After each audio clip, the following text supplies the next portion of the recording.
The gunshot that rang out across the canyon was meant to be a warning, but Tabitha Spencer knew better than to believe her uncle's promises anymore. She stood at the fork in the road where two dusty trails diverged into the Arizona wilderness, watching the wagon disappear into a cloud of red dust on the left path, carrying away the only family she had left in this world. The July heat of 1878 pressed down on her like a physical weight, and she realized with growing horror that Uncle Raymond had actually done it. He had left her here with nothing but the worn carpet bag at her feet and the faded calico dress on her back. Her throat burned with unshed tears, but she refused to let them fall. She was 19 years old, not a child, and crying would not change the fact that she was alone in the middle of nowhere, miles from the nearest town. The landscape stretched endlessly in all directions, dotted with saguaro cacti and scraggly mesquite trees that offered little shade from the merciless sun. She had been traveling with her uncle for 3 weeks since leaving Missouri, believing his promise that they were going to start fresh in California after her parents died of fever. Now she understood that she had simply been a burden he no longer wanted to carry. Tabitha picked up her bag and looked at both paths with uncertainty tightening her chest. The left fork where her uncle had gone led northwest according to the crude signs, supposedly toward the mining settlements. The right path headed more directly west, and the weathered marker indicated it was the route to Globe, Arizona, though it did not say how far. She had maybe half a canteen of water, a few strips of dried meat, and no horse. The smart choice would have been to follow her uncle's trail and demand he take responsibility, but pride and hurt made that impossible. She would not beg. The sun was already past its peak when she heard the sound of hoofbeats approaching from behind. Tabitha turned, shielding her eyes against the glare, and saw a lone rider coming up the trail she had traveled that morning. As he drew closer, she could make out a tall figure on a bay horse wearing a dusty brown hat and a vest over a faded blue shirt. He slowed as he approached the fork, his eyes taking in the scene with the kind of careful attention that spoke of a man used to reading situations quickly. "Afternoon, miss," he said, tipping his hat. His voice was deep and cautious, neither friendly nor hostile. "You waiting for someone?" Tabitha lifted her chin, trying to project confidence she did not feel. "Just catching my breath before I continue on to Globe." The cowboy dismounted in one smooth motion, and she got a better look at him. He was probably in his mid-20s, with dark hair visible beneath his hat and sharp blue eyes that seemed to see more than she wanted to reveal. His jaw was covered with a few days' worth of stubble, and dust coated his clothes like it did everything else in this godforsaken territory. "Globe is a good 15 miles down that right path," he said, nodding toward the western trail. "That's a long walk in this heat, especially without a horse." His eyes flickered to her small bag and back to her face. "You got family meeting you there?" "That is my concern, not yours," Tabitha replied, though her voice came out sharper than she intended. Fear was making her defensive. The man studied her for a long moment, and she saw something shift in his expression. Recognition, perhaps, or understanding. "I am not trying to pry into your business, miss, but I have been riding this territory for 5 years, and I know what it looks like when someone's been left behind.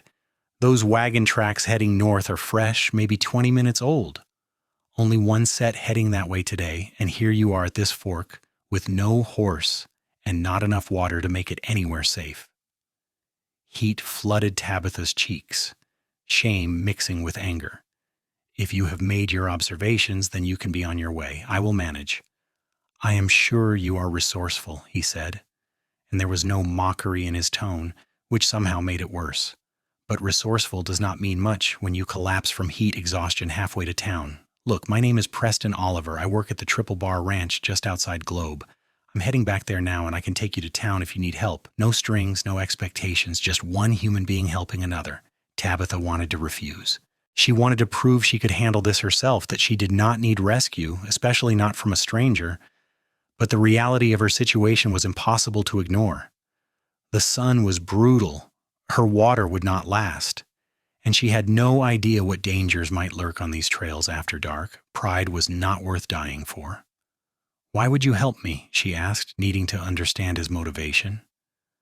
Preston considered the question seriously. "Because someone helped me once when I needed it, and because leaving you here would be the wrong thing to do, and I try not to do wrong things when I can help it." It was the plainness of his answer that convinced her more than any flowery promises could have. Tabitha nodded slowly. "I would appreciate a ride to Globe, Mr. Oliver. Thank you." "Preston is fine," he said, then looked at his horse. "Copper here is steady, and he has carried double before. It will not be comfortable, but it will get us there before dark." He moved to secure her bag behind his saddle, then held out his hand to help her mount. Tabitha had ridden horses before, though not often, and never like this. Preston mounted first, then pulled her up behind him with surprising ease. She had to wrap her arms around his waist to keep her balance, and the intimacy of the position made her acutely aware of every movement. He smelled like leather and sweat and something else, maybe sage or the dessert itself. "Hold on," Preston said, and urged Copper forward onto the right path. They rode in silence for the first mile, and Tabitha watched the landscape roll by with mixed feelings. Relief at not being alone warred with humiliation at her circumstances and uncertainty about what would happen when they reached Globe. She had no money, no prospects, and no plan beyond surviving the immediate crisis. "So what happened?" Preston finally asked, his voice pitched low enough that it felt like a private conversation despite the open space around them. "If you do not mind my asking." Tabitha hesitated, but something about the steady rhythm of the horse and the fact that she could not see his face made it easier to talk. "My uncle decided I was too much trouble to keep. We were supposed to be going to California together after my parents died, but I guess he changed his mind about wanting company. He left me at that fork with nothing." She felt Preston's posture stiffen slightly. That is a terrible thing to do to family. "Yes, well, family does not mean what I thought it meant," Tabitha said bitterly. "I should have seen it coming. He kept getting more irritable the longer we traveled, kept complaining about the cost of feeding an extra mouth. I just did not think he would actually abandon me in the middle of nowhere." "You have any other family? Friends in California who might be expecting you?" "No, there is no one." The words hung in the air, stark and lonely. "It was just my parents and me in Missouri, and Uncle Raymond was my father's only brother. I have no one else." Preston was quiet for a moment. "What were you planning to do in California?" "I do not know. I had not thought that far ahead. My uncle said he would help me find work, maybe as a seamstress or a teacher if I could get certified. I am good with numbers and reading, and my mother taught me fine needlework." She laughed without humor. "None of that matters much now, does it?" "It matters," Preston said firmly. "Globe is not much, but it is a real town with real people. Mining boom brought in a lot of folks, and where there are people, there is work to be found. Mrs. Henderson runs a boarding house, and she is always looking for help. Or the general store might need someone. You have options, Tabitha." She realized she had never told him her name. "How did you know?" "You have a tag on your bag with your initials. TSI took a guess at Tabitha. It seemed to fit." "Tabitha Spencer," she confirmed. "And you are right, it does fit. My mother loved unusual names." "Preston is not exactly common either. My mother had aspirations for me, I think. Wanted me to sound respectable, even if I ended up just a ranch hand." "There is nothing wrong with honest work," Tabitha said. "My father was a shopkeeper, and he always said any job done well was worth respecting." "Your father sounds like he was a good man." "He was." The grief rose up suddenly, catching her off guard. They both were. Good people who worked hard and treated others fairly, and they still died too young. Sometimes I wonder what the point is of being good if the world does not care either way. Preston shifted slightly in the saddle. "The point is that you care. That is enough, I think. You cannot control what happens to you, but you can control who you are and how you treat people. Your parents taught you that, and your uncle abandoning you does not change it." Tabitha found herself unexpectedly comforted by his words. They rode on, and gradually she began to relax against his back, exhaustion catching up with her. The stress of the past weeks, the shock of abandonment, and the heat were all taking their toll. She caught herself drifting and jerked awake, embarrassed. "It is all right," Preston said. "We have a few hours yet. You can rest if you need to. I will make sure you do not fall." She should have protested, should have maintained proper distance, but she was too tired to care about propriety. Tabitha let her head rest against his shoulder and closed her eyes, trusting this stranger in a way that should have frightened her, but somehow did not. When she woke, the angle of the sun had changed dramatically, and she could see buildings in the distance, globes spread out before them, a collection of wooden structures and tents clustered in a valley, with mine shafts visible on the surrounding hills. It was rougher than she had imagined, more raw and unfinished, but it was civilization. "Welcome to Globe," Preston said, and she could hear the smile in his voice. "It is not much to look at, but it grows on you." Tabitha straightened, suddenly aware of how inappropriately close she had been pressed against him. Her face burned as she pulled back. "I apologize. I did not mean to fall asleep on you like that. No apology needed. You were exhausted." He guided Copper down the main street, and Tabitha was aware of people watching them with open curiosity. A woman riding double with a man would naturally draw attention, and she could only imagine what assumptions were being made. Preston seemed unconcerned with the stairs. He rode directly to a 2-story building with a sign declaring it Henderson's boarding house. A stout woman in her 50s was sweeping the front steps, and she looked up with sharp eyes as they approached. "Preston Oliver, what have you brought me this time for?" the woman called out, but there was affection in her voice. "Mrs. Henderson, this is Miss Tabitha Spencer. She found herself in a difficult situation, and I thought you might be able to help her find her feet." Preston dismounted and then helped Tabitha down, his hands steady on her waist. "Mrs. Henderson set aside her broom and came closer, her shrewd gaze taking in every detail of Tabitha's appearance.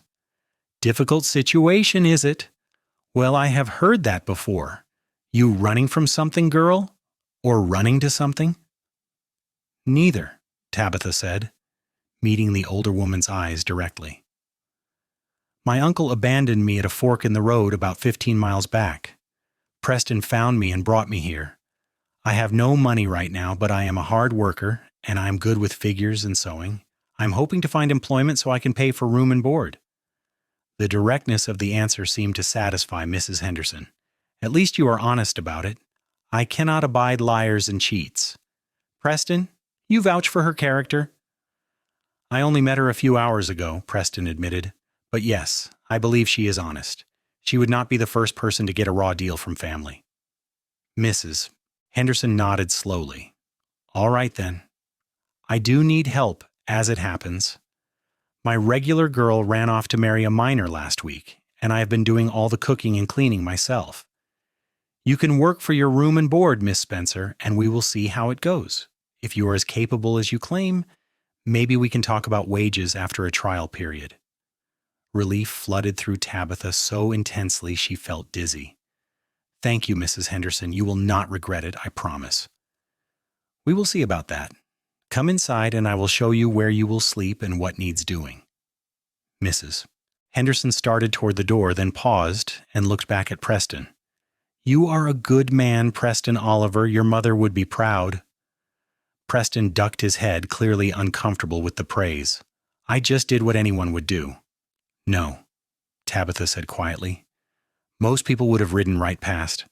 Thank you for not being most people." Their eyes met, and something passed between them, a connection forged in unusual circumstances. Preston cleared his throat. "I am at the Triple Bar if you need anything. It is about 3 miles west of town. Mrs. Henderson knows how to reach me." "I will remember that," Tabitha said. She watched him ride away before following Mrs. Henderson inside, and she was surprised to find herself already missing his steady presence. The next 2 weeks passed in a blur of hard work.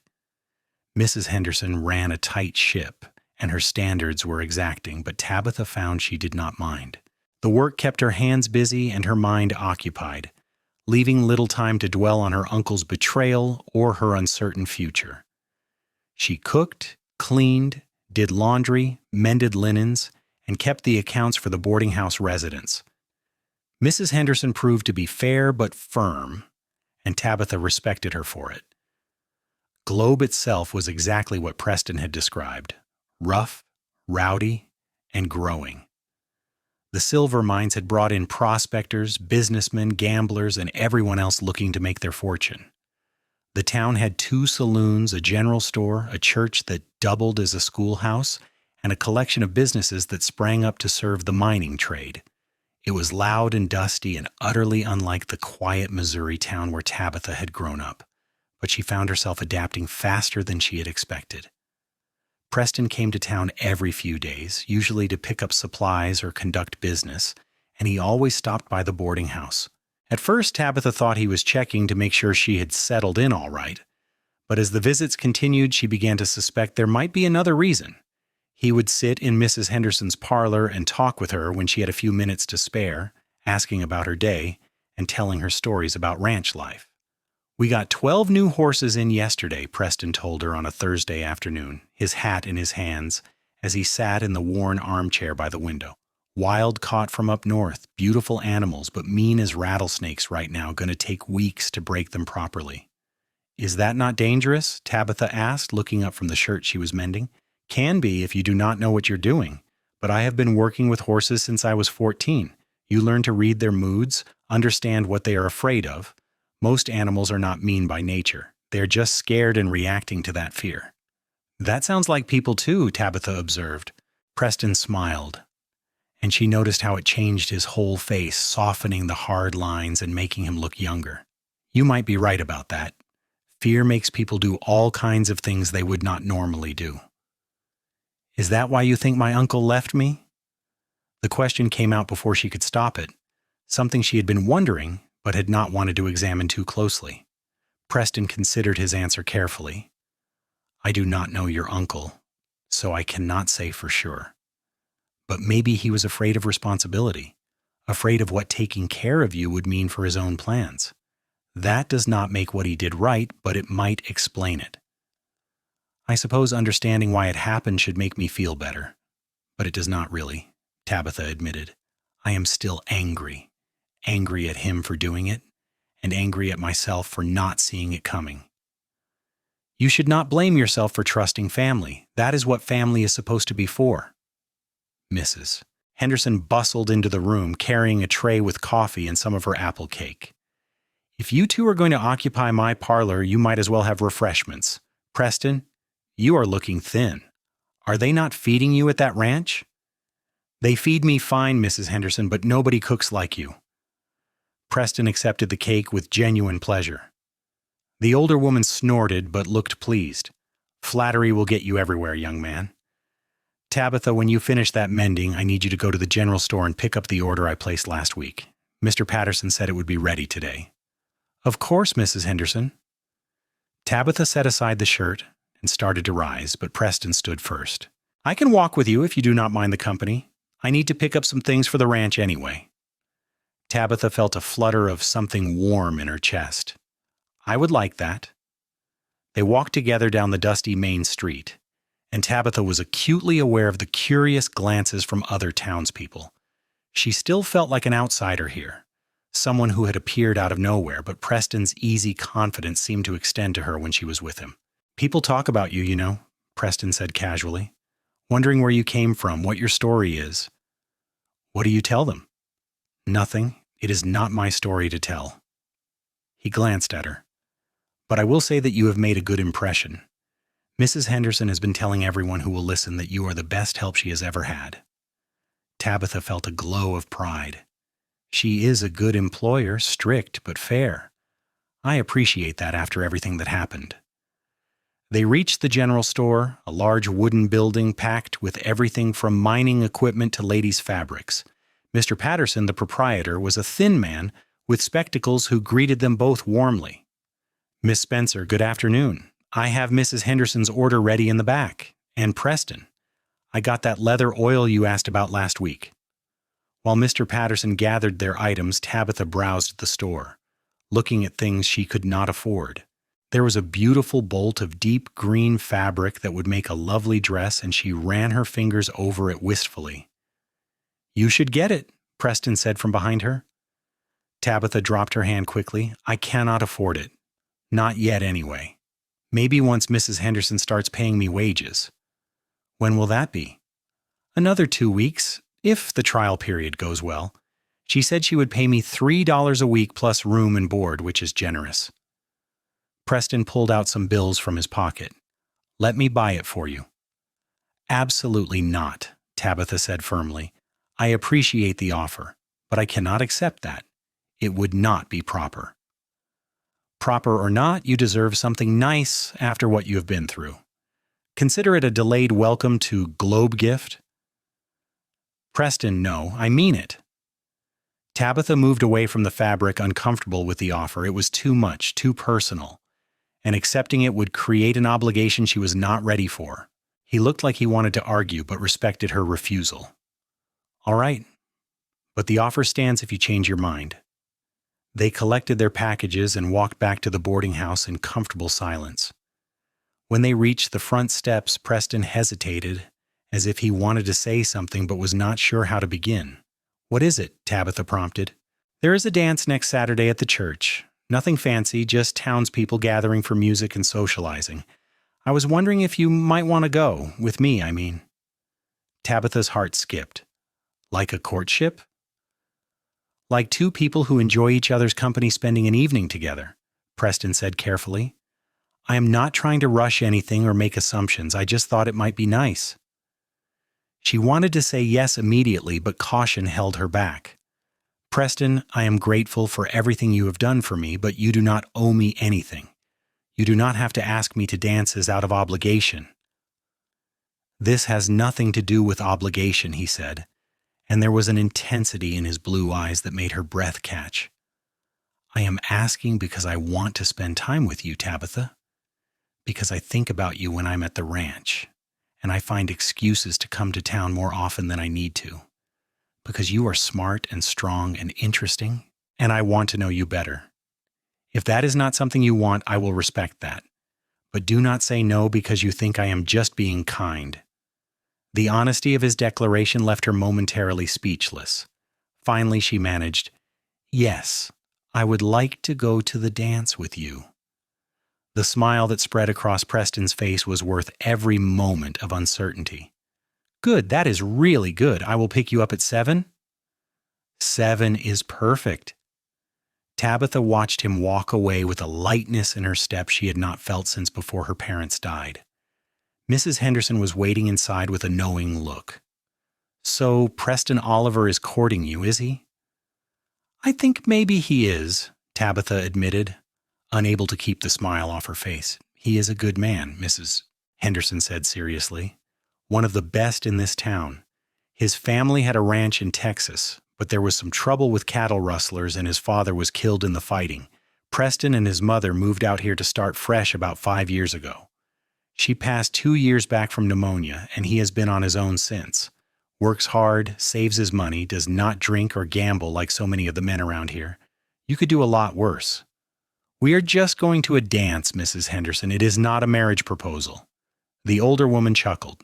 "Everything starts somewhere, dear. Just keep your eyes open and your head on straight, and for goodness sake, do not let that uncle of yours come sniffing around if he hears you have caught a good man's attention." The mention of her uncle dampened Tabitha's mood slightly. She had not thought about the possibility of him returning, but Mrs. Henderson was right that it was something to consider. If Raymond heard she had found stability and possibly a future with someone, would he try to reclaim her or cause trouble? The thought made her anxious, but she refused to let fear of what might happen ruin what was happening now.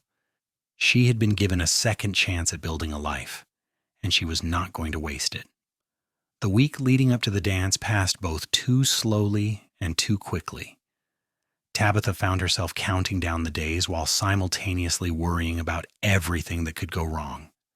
She had nothing suitable to wear except her everyday dresses, and while she considered trying to make something new from fabric scraps, there simply was not enough time.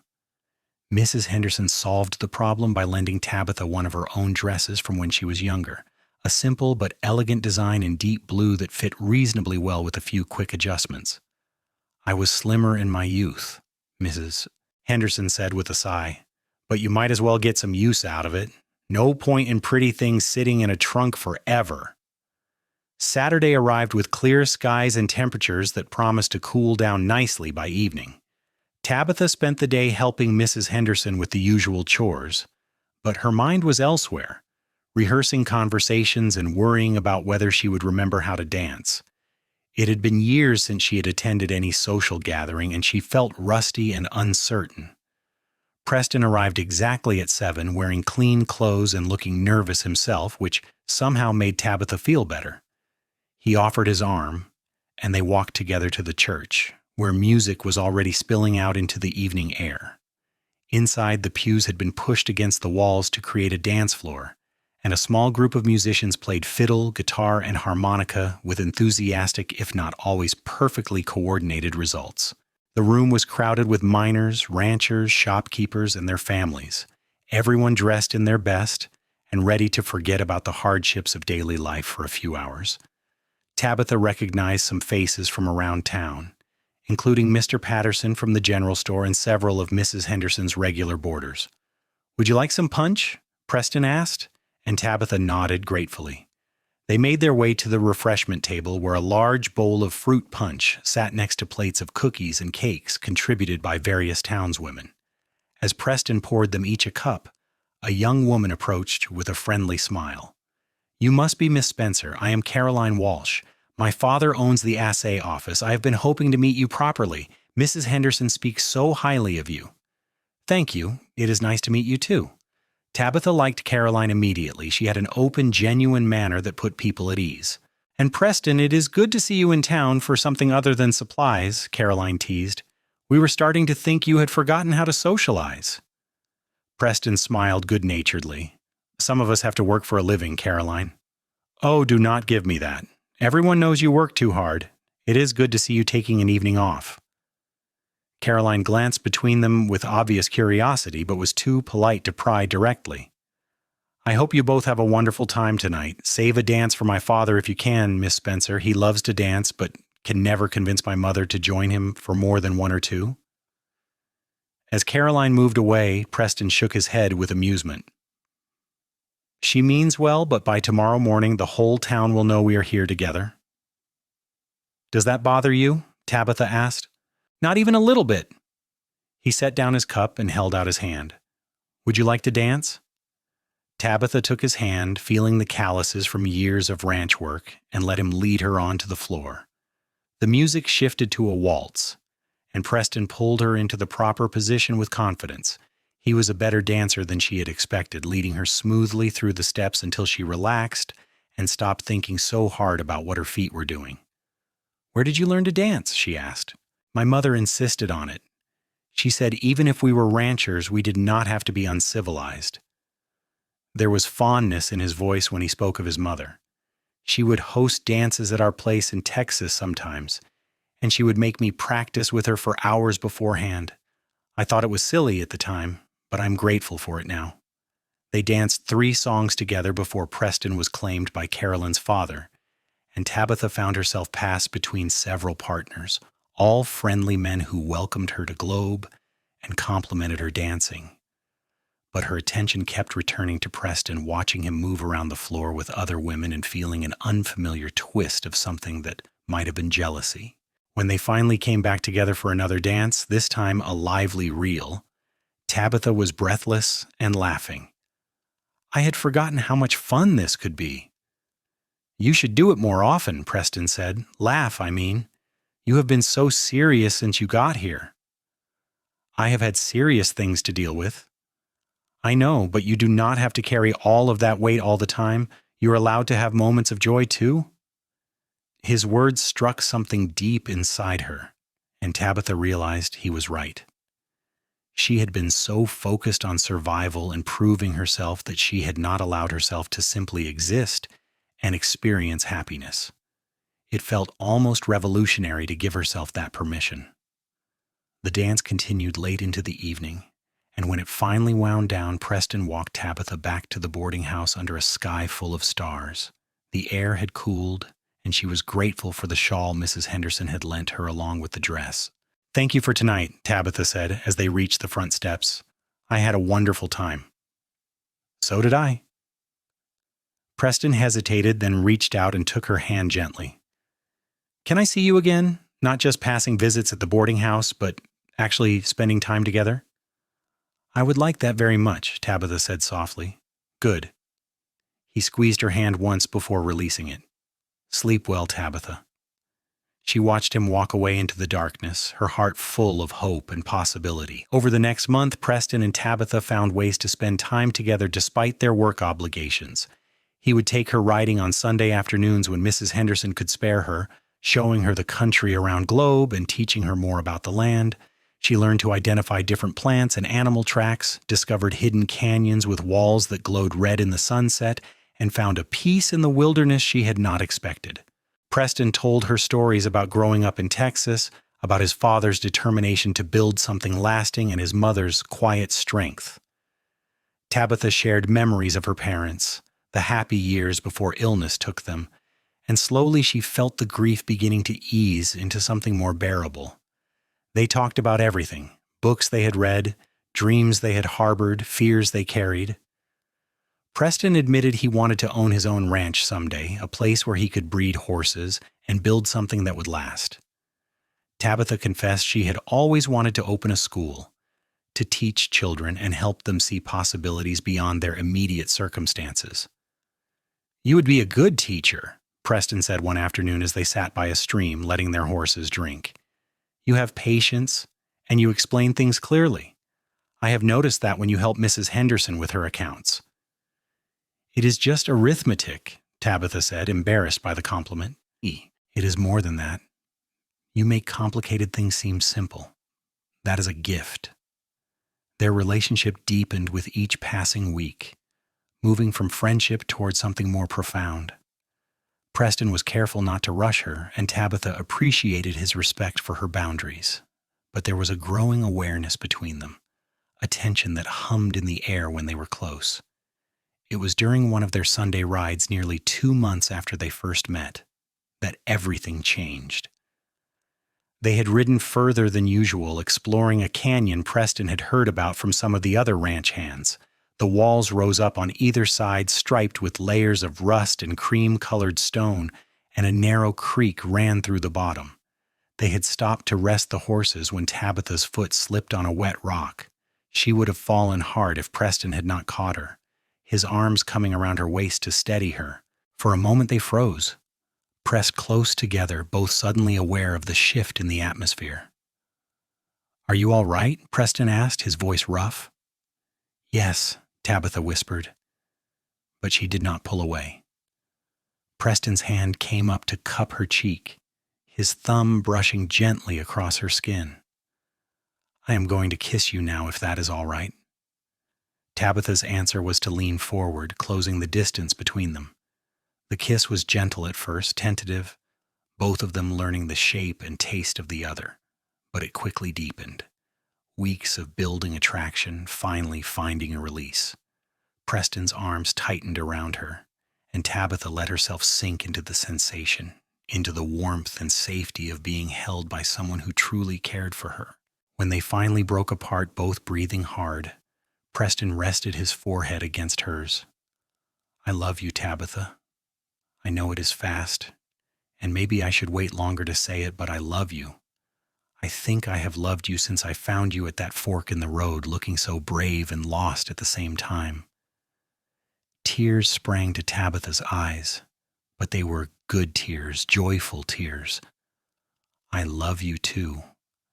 I did not think I could feel this way again after losing my parents, after my uncle's betrayal. But you showed me that there are still good people in the world that I can trust again." They kissed again, slower this time, savoring the moment. When they finally mounted their horses to ride back to town, everything felt different. The world seemed brighter, more full of possibility. But their happiness was interrupted 3 days later when Raymond Spencer rode into Globe. Tabitha was hanging laundry in the back of the boarding house when she heard a voice she had hoped never to hear again. "There you are, girl. I have been looking all over for you." She spun around, shock and anger warring within her. Her uncle looked worse than she remembered, thinner and more haggard, his clothes dusty from travel. His expression held no remorse, only a calculating assessment. "What are you doing here?" Tabitha demanded, her hands clenching the wet sheet she had been hanging. "That is no way to greet your only family," Raymond said with false cheer. "I came back for you, of course. I realized I made a mistake leaving you like that. Family should stick together." "You abandoned me at a fork in the road with nothing," Tabitha said, her voice shaking with fury. "You left me to die in the desert, and now you come back and expect me to believe you suddenly care about family?" Raymond's expression hardened. "I did what I had to do at the time. Things were tight and I needed to make some business arrangements, but I'm in a better position now and I'm willing to take you back. We can continue on to California together, just like we planned." "No." The word came out firm and clear. "I am not going anywhere with you. I have a life here now, a job and friends. You have no claim on me." "I am your legal guardian until you are 21, Raymond said, and there was a threat underlying the words. "The law says you have to come with me if I say so." Tabitha felt panic rising. She had not thought about the legal aspects, had not considered that her uncle might have actual authority over her. "I am 19. I can make my own choices." "Not according to the law, you cannot. Now get your things. We are leaving today." "She is not going anywhere with you." Both Tabitha and Raymond turned to see Preston striding toward them, his expression hard and dangerous. He positioned himself between Tabitha and her uncle, his body language clearly protective. "Who are you?" Raymond demanded. "Preston Oliver. And you must be the uncle who abandoned Tabitha at that fork. I have heard about you. This is family business and does not concern you." "It concerns me because Tabitha concerns me," Preston said flatly, "and I am not going to stand by and watch you drag her off against her will." Raymond looked Preston up and down, assessing him. "Look, I do not want trouble. I just want to take my niece and continue our journey. She is my responsibility." "You gave up that responsibility when you left her with no water, no horse, and no way to survive," Preston replied. "You do not get to claim her now because it is convenient for you." "The law says differently." Raymond took a step forward, trying to assert dominance. "I can go to the territorial marshal if I have to." "Then go," Preston said. "Go talk to Marshal Henderson. I am sure he will be very interested to hear about how you abandoned a young woman in the desert. Pretty sure that qualifies as reckless endangerment at minimum." Raymond paled slightly. "It was not like that." "Then what was it like?" "Because Tabitha has told me exactly what happened, and I am happy to repeat it to the marshal if needed, along with testimony from Mrs. Henderson, who is the marshal's sister, by the way, about the condition Tabitha was in when I brought her to town." The revelation that Mrs. Henderson was related to the local law enforcement clearly rattled Raymond. He looked between Preston and Tabitha, clearly recalculating his approach. "Look," Raymond said, switching tactics, "maybe I handled things poorly, but I am trying to make it right now. Tabitha, you cannot actually want to stay in this dusty mining town. Come with me to California. We can have a fresh start." "I do not want a fresh start with you," Tabitha said, finding her courage again with Preston beside her. "I want you to leave and never come back. You made your choice when you left me at that fork. Now I am making mine. I am staying here." Raymond's face twisted with anger. "You are making a mistake.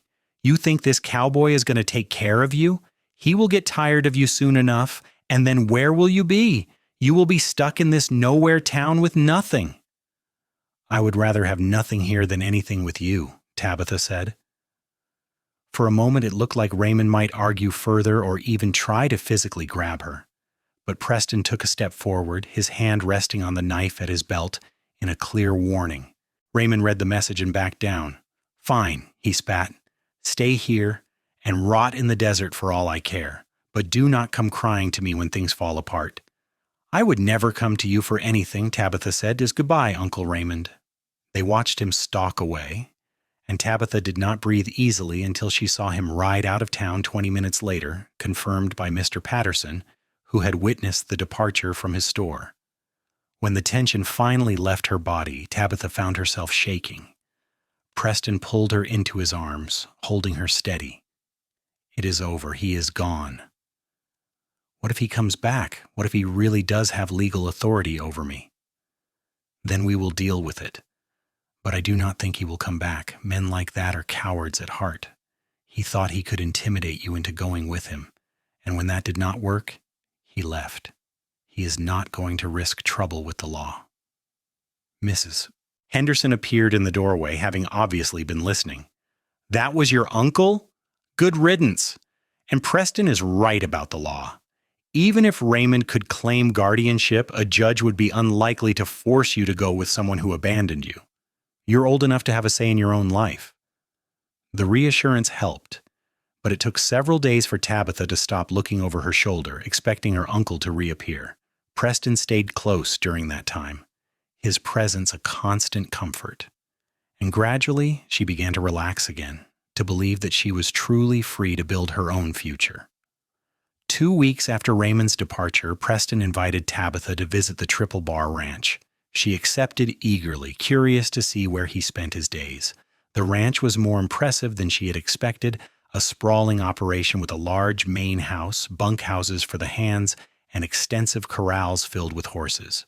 Preston introduced her to his boss, a gruff but kind man named Thomas Hart, who looked her over appraisingly. "So you are the young lady Preston cannot stop talking about. Good to finally meet you, Miss Spencer." "It is nice to meet you too, Mr. Hart." "Preston, why do not you show her around the place? Just be back before dark. We have that herd to move tomorrow." Preston gave Tabitha a tour of the ranch, showing her the horses he was training and explaining the day-to-day operations. She could see how much he loved this work, the way his face lit up when he talked about the animals and the land. It made her love him even more. They ended up in the barn, sitting in the hayloft and looking out at the sunset painting the sky in shades of orange and pink. Preston took her hand, his expression serious. "I have been thinking about something, Aziz," he said, "about our future." Tabitha's heart skipped. "What about it?" "I want you in mine. Permanently." He reached into his pocket and pulled out a simple gold band. "This was my mother's wedding ring. My father gave it to her when they married in Texas, and she wore it every day until she died. She told me to save it for someone special, someone who would understand what it means to build a life from nothing." Tears were already forming in Tabitha's eyes. "Preston, I know we have not been together long by traditional standards," Preston continued, "but I have never been more certain of anything than I am of this. I love you, Tabitha Spencer. I love your strength and your kindness and your determination. I love the way you laugh and the way you think about things. I want to build a life with you, have a family with you, grow old with you. Will you marry me?" "Yes," Tabitha said, the word coming out choked with emotion. "Yes, I will marry you." Preston slipped the ring onto her finger, and it fit perfectly, as if it had been meant for her all along. They kissed in the hayloft as the sun set, and Tabitha felt a completeness she had never experienced before. This man who had found her at the lowest point of her life, who had taken the right path and brought her to safety, was now offering her a future filled with love and possibility. They married 6 weeks later in the small church in Globe, with Mrs. Henderson serving as Tabitha's matron of honor and Thomas Hart standing up for Preston. The whole town turned out for the celebration, which stretched late into the evening with music and dancing and good wishes from everyone. Caroline Walsh cried happy tears, and even Marshall Henderson, Mrs. Henderson's brother, whom Tabitha had met only a few times, gave a toast wishing them long life and many children. Tabitha wore the dress she had admired in the general store.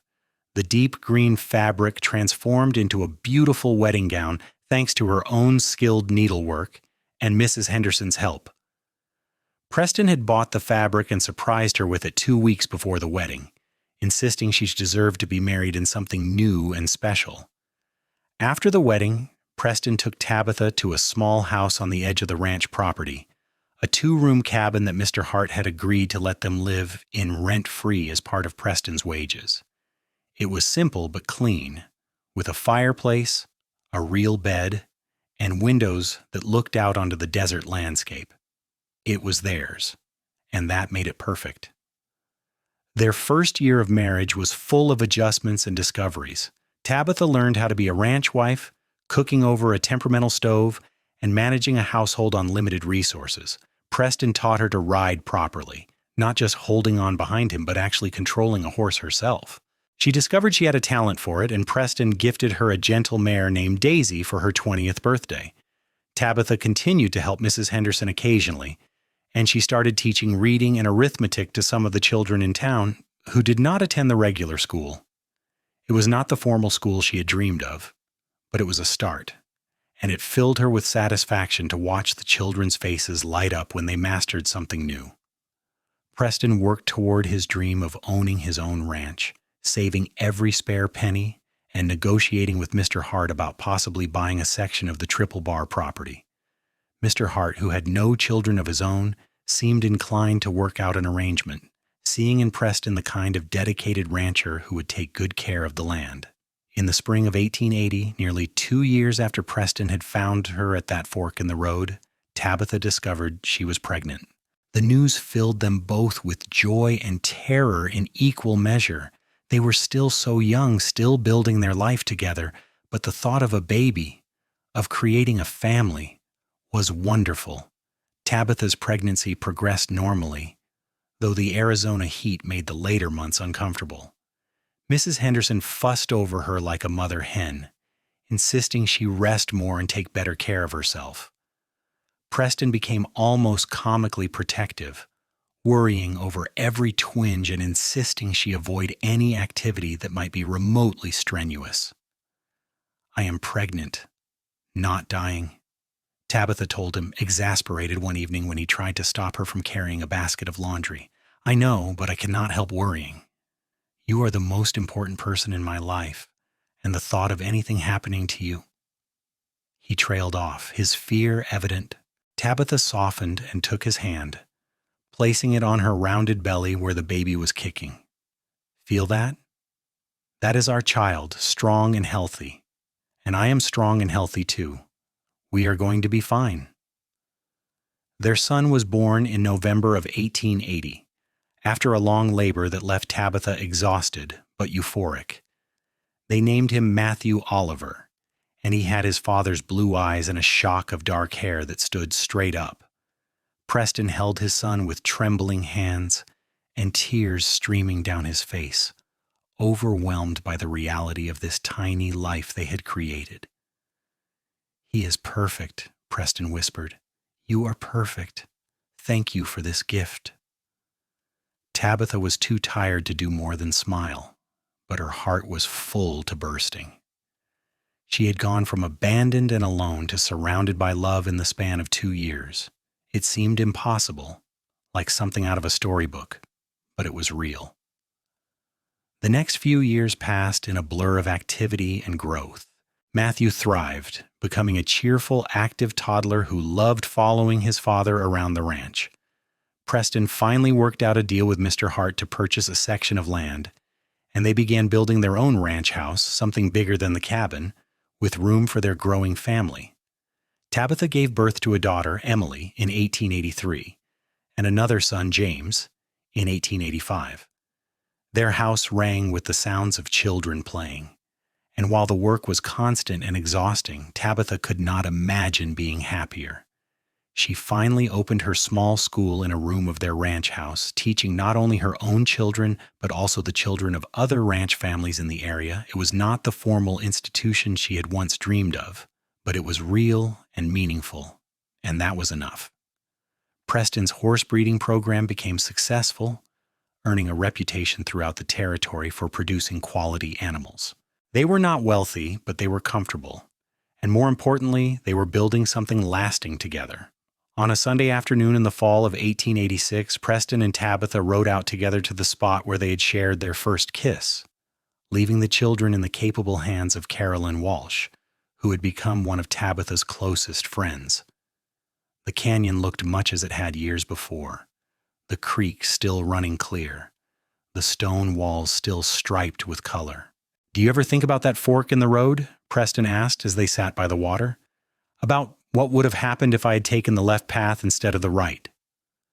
"All the time," Tabitha admitted. "I think about how differently my life could have turned out. If you had not found me, if you had not been the kind of man who would stop and help someone in need." "But I did find you," Preston said, pulling her close, "and you became the greatest blessing of my life. You and our children, this ranch, everything we have built together. That fork in the road was not the ending of your story. It was the beginning of ours." "The right path," Tabitha murmured, thinking about all the choices they had made, all the turns that had led them to this moment. "You took the right path." "We took it together," Preston corrected, "and we will keep taking it together, whatever comes." They sat in the canyon as the sun set, husband and wife, partners and lovers, two people who had found each other in the wilderness and built a life worth living. The journey from that abandoned fork in the road to this moment of peace and contentment had been difficult, but every struggle had been worth it for the love they shared. Years later, when their children asked about how their parents met, Tabitha would tell them about the fork in the road, about the cowboy who stopped to help a stranger, about choosing the right path and trusting in kindness. And she would tell them that sometimes the worst moments of your life can lead to the best, that being lost can help you find where you truly belong. Preston and Tabitha lived long, full lives on their ranch outside Globe, Arizona.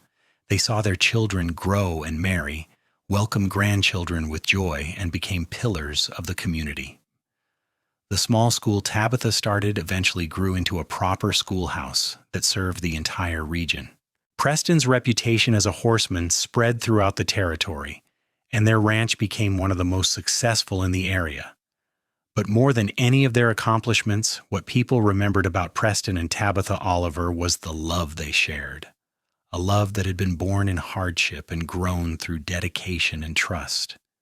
They held hands on their porch watching sunsets in their 70s just as they had in their 20s, still deeply devoted to each other. When Tabitha looked back on her life, she never regretted the path she had taken. Her uncle's abandonment, which had seemed like the end of everything, had actually been the beginning of her real life. She had been lost, afraid, and alone, standing at a fork in the road with no idea which way to go. But then a cowboy had come along, a good man with a kind heart, and he had taken the right path.